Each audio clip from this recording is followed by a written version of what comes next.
നമ്മുടെ ശരീരത്തിൻ്റെ ഉള്ളിലെ കേട് മാറ്റാൻ അതൊരു ഓയിൽമെൻറ്റോ ഹീറ്റ് പ്ലാസ്റ്ററോ മതിയോ? പ്രമേഹ രോഗി, ഇതുവരെ എത്ര ബുദ്ധിമുട്ട് നിങ്ങൾക്ക് വന്നു മരുന്നിൻ്റെ സൈഡ് എഫക്റ്റ് കൊണ്ട്? നിങ്ങൾ അസുഖങ്ങളുടെ ഒരു സൂപ്പർ മാർക്കറ്റ് തുടങ്ങാനുള്ള പ്ലാനാണോ? പ്രമേഹം കാരണം സ്വസ്ഥമായി ഒന്ന് ഉറങ്ങാൻ കഴിയാറുണ്ടോ? ഞരമ്പുകളിലും കണ്ണുകളിലും ബ്ലോക്ക് വന്ന് എന്തിന്? മനുഷ്യന്മാർ പറയും പോലീസ് സ്റ്റേഷനൊക്കെ മനുഷ്യന്മാർക്കുള്ളതല്ലേ, അതേ ഹോസ്പിറ്റലുകളൊക്കെ മനുഷ്യന്മാർക്കുള്ള. എന്നാൽ പ്രമേഹ രോഗികൾക്ക് ആവണോ?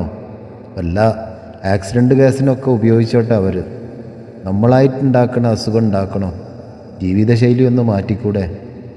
ദിനം പ്രതി ഇൻഡസ്ട്രിയുടെ ഒറിജിനൽ ഐ കോഫി കുടിച്ച് ഒരു 4 മാസം നിങ്ങളൊന്ന് ശ്രമിച്ചാൽ നിങ്ങൾക്കിതിൻ്റെ മാറ്റം മനസ്സിലാവും. അതോടുകൂടി നിങ്ങളെ ജീവിതമേ മാറ്റിമറിയും. എൻ്റെ ജീവിതം മാറ്റിമറിഞ്ഞു ആരോഗ്യം കൊണ്ട്.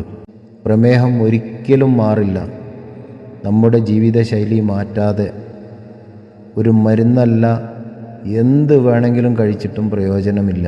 എത്രയും പെട്ടെന്ന് ഒരു ഹെർബൽ കോഫി നിങ്ങൾക്ക് സപ്ലിമെൻ്റായിട്ട്, ഫുഡ് സപ്ലിമെൻ്റായിട്ട്, മെഡിസിൻ അല്ല, അങ്ങനെയുള്ളൊരു വെറും ഒരു ഹെർബൽ കോഫി കൊണ്ട്, നമ്മൾ കുടിക്കുന്ന, ദിവസവും കുടിക്കുന്ന ഒരു ഹെർബൽ കോഫി കൊണ്ട് നമ്മുടെ പ്രമേഹത്തിനെ നിയന്ത്രിക്കാൻ, അസുഖങ്ങളുടെ സൂപ്പർ മാർക്കറ്റ് പൂട്ടിക്കെട്ടാൻ പറ്റുന്ന ഇൻഡസ്ട്രിയുടെ ഐ കോഫി ഇന്ന് തന്നെ വാങ്ങൂ, ഉപയോഗിക്കൂ. പ്രമേഹ രോഗി, ജീവിതം ഒരിക്കൽ മാത്രമേ ഉള്ളൂ. പ്രമേഹം വന്നാൽ മാറില്ല, നിയന്ത്രിക്കാനേ പറ്റുള്ളൂ. ആരോഗ്യകരമായി നിയന്ത്രിക്കൂ, ആരോഗ്യകരമായ ജീവിതം നയിക്കൂ. ഇനിയുള്ള നാളുകൾ ആരോഗ്യമുള്ള നാളിന് വേണ്ടിയിട്ട് പ്രവർത്തിക്കുക.